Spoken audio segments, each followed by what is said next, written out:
من ادلت ہی اس حکم کے دلیلوں کے سے، و تعین ہی اور مجتہد اس حقیقت کو اور واقعے کو معین کرتا ہے بحسب ادلہ کے لحاظ سے، ظاہراً کبھی وہ تعین ظاہری ہوتی ہے، فلو کان غرضهم من تصویب، اگر اہل سنت کی غرض تصویب سے کیا ہے، هو الالتزام بانشاء احکام، کہ وہ کہتے ہیں ہم پابند ہیں کہ اللہ نے متعدد احکام ایجاد کیے ہیں، متعدد احکام فرمائے ہیں واقع میں، بعدد الآراء، جتنے مجتہدین کے آراء ہیں۔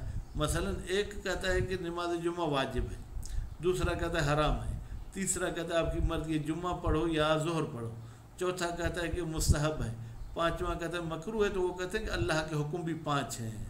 تو بِأَن تَكُونَ ہوں احکام المؤدی الیہ الاجتہادات، جن احکام تک ہمیں پہنچاتے ہیں اجتہاد، احکام واقعیت، وہ بھی احکام واقعی ہیں، کما ہی ظاہریہ، جیسے کہ یہ احکام جو ہے کیا ہے، ظاہری ہے، فہو وَإِنْ كَانَ خَطَأً، یہ بات یہ تصویب کی معنی اگرچہ خطا ہے، کیوں؟ من جہت تواتر الاخبار، اس لیے کہ ہمارے پاس احادیث متواتر آئی ہیں۔ یہ حدیث متواتر کیا ہے؟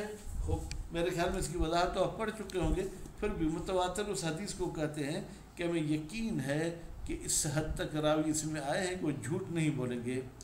وَإِجْمَاعِ أَصْحَابِنَا الْأَخْيَارِ، اور ہمارے بزرگ اور جن کو ہم پسند کرتے ہیں ان علماء نے اجماع کیا ہے، عَلَى أَنَّ لَهُ تَبَارَكَ وَتَعَالَى، بتحقیق اللہ تعالیٰ کے لیے، فی کل واقعۃ، ہر واقعے میں، حکماً ایک حکم ہے، خوب یشترک فیہ الکل، جس میں سب کے سب مشترک ہیں، عالم ہو، جاہل ہو، مستنبط ہو، غیر مستنبط ہو، الا انہ غیر محال، لیکن یہ ایک حکم ہونا یہ محال نہیں ہے۔ خوب جب یہ محال نہیں ہے تو پھر نتیجے میں ہم یہ کہیں گے کہ ہر مسئلے کا ایک ہی حکم ہے، زیادہ حکم نہیں ہے۔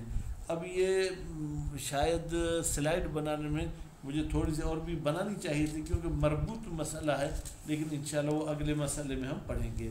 تو آج کے درس کا مختصر خلاصہ آخری فصل کا یہ کہ بھائی شیعہ اور سنی تصویب اور تخطئہ میں، سنی اور شیعہ عقلیات میں متفق ہیں کہ اس میں ہم خطا کر سکتے ہیں، شرعیات میں اختلاف ہے۔ شیعہ تخطئہ کے قائل ہیں شرعیات میں بھی، لیکن اہل سنت تخطئہ کے قائل نہیں ہیں۔ صلی اللہ علیہ محمد و آلہ۔